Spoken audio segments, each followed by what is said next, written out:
जोशीमठ में आपदा प्रभावितों को राज्य सरकार अपने स्तर से राहत पैकेज और राहत अपने आप से मुहैया करा रही है, और उसके साथ साथ ही क्योंकि जोशीमठ सामरिक दृष्टि से, आध्यात्मिक दृष्टि से और पर्यटन की दृष्टि से बहुत महत्वपूर्ण शहर है, उसको बचाने के लिए क्या केंद्र सरकार की ओर से और प्रयास किए जाएंगे? हमारे साथ बातचीत करने के लिए केंद्रीय राज्य मंत्री, रक्षा मंत्री अजय भट्ट जी हैं। भट्ट जी, आपने ग्राउंड जीरो पर जाकर सब चीज़ें परखी हैं, देखी हैं।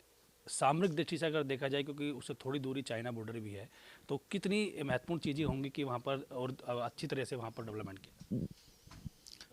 जोशीमठ को बचाने के लिए हमारी सरकार पूरी तरह से जो किया जा सकता है वो कर रही है। और माननीय प्रधानमंत्री जी हर बात की खबर ले रहे हैं, मॉनिटरिंग कर रहे हैं। पूरा पीएमओ एक एक चीज़ें देख रहे हैं यहाँ पर क्या क्या हो रहा है करके। इसलिए मैं समझता हूँ कि जो हुआ वो बहुत बुरा हुआ है। क्यों हुआ, कैसे हुआ, इस समय ये बहुत ज़्यादा नुक्ताचीनी करने का अवसर भी नहीं है। इस समय तो पहली प्राथमिकता सरकार की वहाँ लोगों का जीवन बचाना। कि इतनी सर्दी है, ऊंची चोटियों पर हिमपात हो गया है, उसके लिए सब संसाधन देना और घरों में कोई न जाए अब उसकी भी पहरेदारी करना, और जहाँ रुकाए हैं तो वहाँ पर ठीक तरीके से सारी व्यवस्थाएं करना, ये प्राथमिकताएं हैं हमारी। वहाँ पर भोजन इत्यादि की व्यवस्था है, और गर्म कपड़े हैं, गर्म बिस्तरे वगैरह जो एडिशनल अगर किसी के घरों से बाहर नहीं निकल पाए हों तो वैसे लोगों के पास अपने संसाधन हैं। तो ये ज़रूरी है कि ज़रूर ये बात है कि अलग अलग कमरों में रहते थे, अच्छी तरह से घरों में रहते थे। दुख होता है, कष्ट होता है कि होटल का भी कमरा लिया है तो एक कमरा मिला है या दो कमरे मिले हैं, कहीं परेशानी तो है ही है, थोड़ी दिक्कत होती है। पर ये प्रकृति की मार है, इसको हम सब लोगों को झेलना है। और नई जगहों की तलाश भी हो रही है। 4-5 जगहों पर अगर नए तरीके से बसाना है, जो एरिया बहुत डेंजर जोन है उसको नए तरीके से हमको वहाँ पर दूसरी जगह शिफ्ट करना है, तो उसका भी बड़े ज़ोरों से तलाश हो रही है।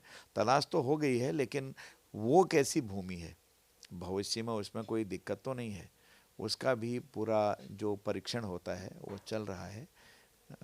मेरी समझ से अभी तक सरकार ने हमने जो किया है वहाँ किसी चीज़ की कमी तो नहीं आने दी है।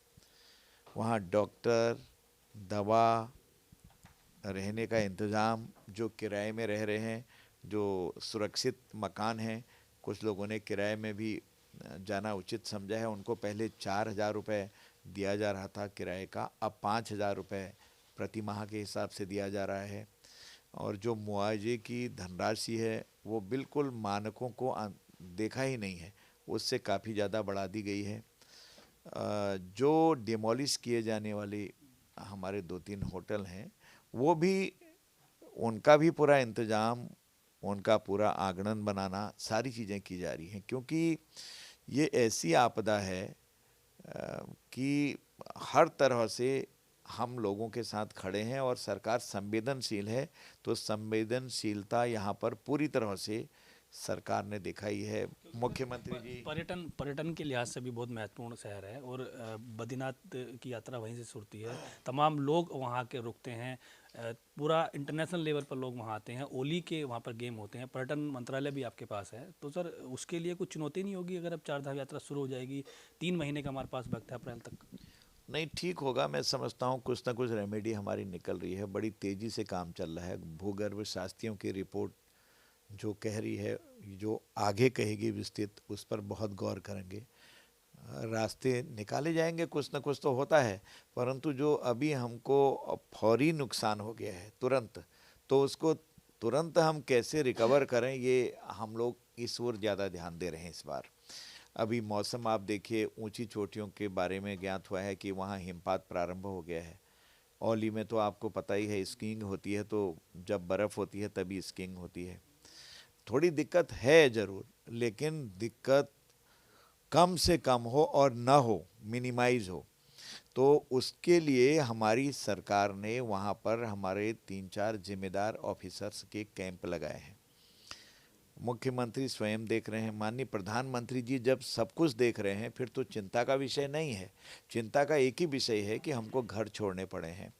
जो हमने अपनी पूंजी लगाई थी, जमा पूंजी, चाहे पेंशन पर आए तब लगाई हो, या कोई छोटी मोटी दुकान करी वैसे लगाई हो, या फिर मेहनत मजदूरी करके खून पसीने की जो कमाई थी उससे लगाई हो, तो वो चिंता का विषय रहता है। भावुक तो होता ही है आदमी। आपको लगता है सर कि क्योंकि राहत पैकेज, अंतरिम राहत पैकेज की बहुत ज़रूरत है वहाँ पर, फौरी तौर पर कुछ अगर पैकेज का ऐलान हो जाता तो ज़्यादा राहत लोगों को वहाँ मिल पाती? नहीं, सारी चीज़ों के लिए कोई कमी नहीं है।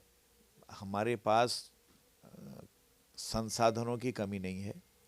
राहत पैकेज तो पैकेज ही जैसा है। जब हमने जो मानक है उनको देखा ही नहीं, मानक से कई गुना बढ़ के जब हम राहत दे रहे हैं, फिर तो सवाल ही नहीं है। और तो और अगर कोई शिफ्टी होना चाहता है तो 50,000 रुपये अलग से भी दे रहे हैं। अगर बाय दियो आप जाना ही चाह रहे हैं अपने सामान को लेके, कहीं कर लिया इंतज़ाम, तो उसके लिए 50,000 रुपये भी अलग से, सारी गाड़ी वाड़ी जो भी खर्चे होते हैं उसमें, वो खर्च भी इस समय सरकार ने दिया है। तो ये पैकेज से भी ऊपर है। कहीं पर हम बसाएंगे तो वहाँ पर भी पूरा इंतज़ाम करेंगे, यही तो पैकेज होता है।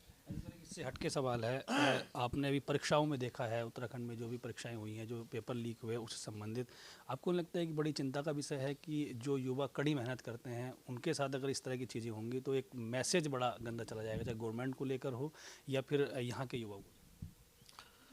देखिए, गवर्नमेंट तो कभी ऐसा काम न करती है न करवाती है, कोई भी गवर्नमेंट हो। लेकिन जैसे फल होता है, हम खीरा खाते हैं ना, खीरे को चखते हैं पहले, खाते खाते पता लग जाता है कड़वा है, अब नहीं लेना चाहिए। लेकिन मनुष्य का स्वभाव ये है, चेहरे बहुत अच्छे दिखते हैं, बड़े भद्र पुरुष दिखते हैं, लेकिन कौन क्या करेगा ये पता नहीं।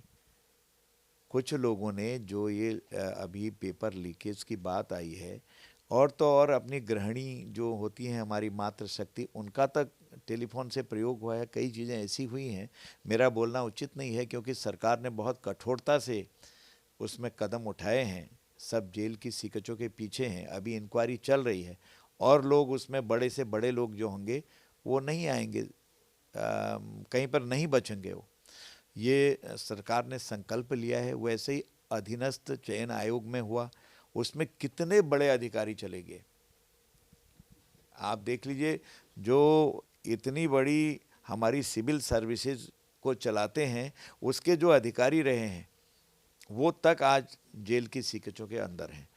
जैसे ही पता लगता है, क्योंकि चखा तो नहीं है, आदमी के चेहरे से तो नहीं पढ़ा जाता है, इक्का दुक्का लोग जो विश्वसनीय पदों पर होते हैं, अब क्लर्क टाइप करते करते फोटो ले ले तो कौन क्या करे। तो सरकार की धूमिल होती है, सरकार की होती है, हम मानते हैं। नैतिक तरीके से हम लोग ये भी मानते हैं कि गलत हो रहा है, लेकिन जो कर रहे हैं उनको बगस में तो नहीं रहे हैं कोई।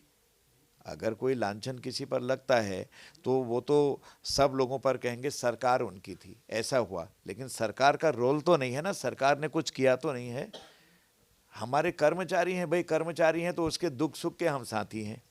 अब जो ये बुरे काम हैं इनके तो साथी नहीं हो सकते हैं। कोई पेपर लीकेज कर रहा, उसको कॉन्फिडेंशियल रखने के लिए कहा गया है, उनकी ओथ होती है। जो ईमानदार से ईमानदार व्यक्ति होते हैं ऐसी जगहों पर वो होते हैं। अब वो फिसल गया, कभी कहा ना मैंने, फल होता तो चख लेते, चखने लायक तो है नहीं, गड़बड़ उसने की भुगत हम रहे हैं, ये तो होता ही है।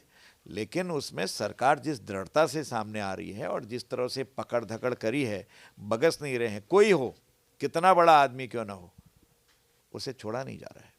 धन्यवाद सर, एबीपी गंगा के साथ बातचीत करने के लिए। आप थे केंद्रीय राज्य मंत्री अजय भट्ट जी, जो लगातार जोशीमठ ग्राउंड जीरो पर भी गए हैं। उनका ये भी कहना है कि सरकार अपने स्तर से वह राहत दे रही है और ज़रूरत पड़ी तो उसके लिए राहत पैकेज का ऐलान भी किया जाएगा। लेकिन उनकी चिंता ये भी है कि जो भर्ती परीक्षाएं यहाँ की गई उनमें जो घोटाला हुआ है, एक बड़ी चिंता का विषय है। उसके लिए एक ठोस कदम उठाने की ज़रूरत है। देहरादून से अपने सहयोगी मनोहर रावत के साथ पंकज राणा, एबीपी गंगा।